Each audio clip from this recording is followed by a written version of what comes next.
Assalamualaikum warahmatullahi wabarakatuh. Tumpangaken nami kula Nurul Komariah lan rencang kula Yunita Dwi Pratiwi. Kita saking kelas dosa setunggal. Kita ajeng maosaken tulisan kanthi irah-irahan Wulan Urip. Esuk-esuk srengenge wis sunar.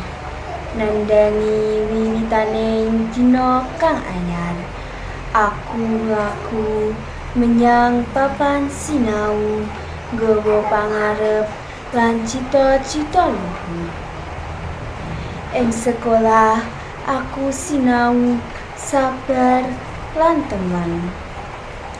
Ora mung ngapal aksara lan angka, nanging uga ngolah budi lan rasa.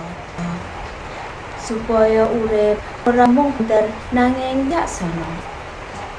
Guru dadi pelita ing petenging ati, nuntun langkah nalika aku bingung dalan.